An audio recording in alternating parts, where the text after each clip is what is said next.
कई हजारों वर्ष पहले भारतवर्ष में एक ऐसा राजकुमार जन्मा जिसका भाग्य जन्म के साथ ही तय हो चुका था। यह कहानी है चेदी राज्य के राजा दमघोष और रानी श्रुतकीर्ति के पुत्र शिशुपाल की।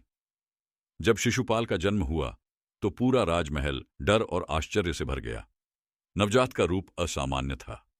उसके शरीर पर 3 नेत्र और 4 भुजाएं थीं। रानी श्रुतकीर्ति का हृदय अपने बेटे की इस विचित्रता को देखकर भारी हो गया।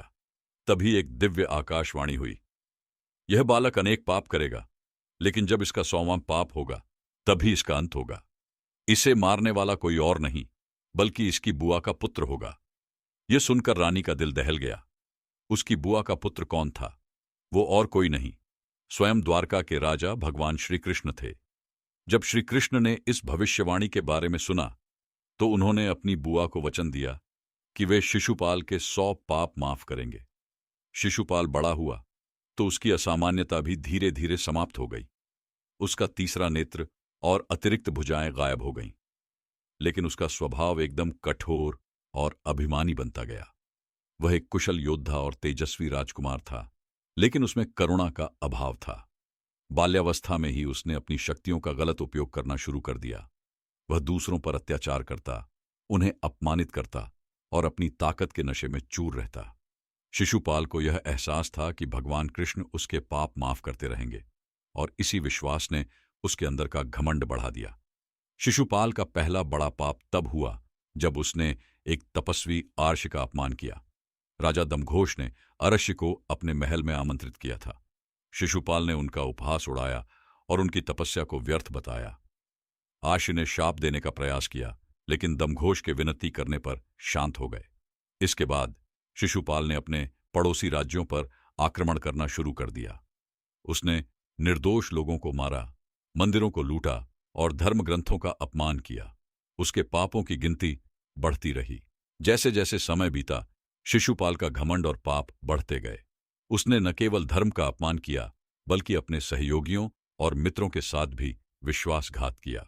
उसने अपनी प्रजा के साथ क्रूरता की, संतों और मुनियों का अनादर किया, महिलाओं और बच्चों पर अत्याचार किया, मंदिरों को नष्ट किया और देवताओं का उपहास उड़ाया।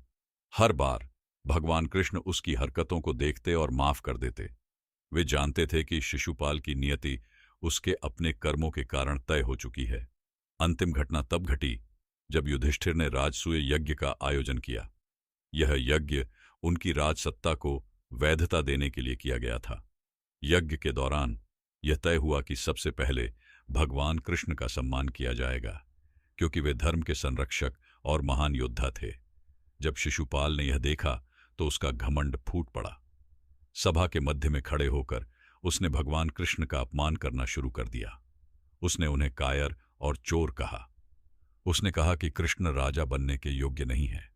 सभा में सभी लोग हैरान रह गए। पांडव, कौरव और अन्य राजाओं ने शिशुपाल को शांत करने का प्रयास किया, लेकिन वह अपने अपमानजनक शब्दों को रोकने के लिए तैयार नहीं था। शिशुपाल के अपमान से भगवान कृष्ण शांत रहे, लेकिन जब उसने अपना 100वां पाप किया तो भगवान ने कहा, मैंने तुम्हें बार बार माफ किया, लेकिन अब न्याय का समय आ गया है।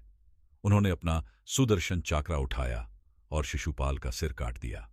शिशुपाल का शरीर सभा के बीच गिर पड़ा। शिशुपाल की कहानी केवल एक व्यक्ति की हार नहीं है, ये एक गहरा सबक देती है।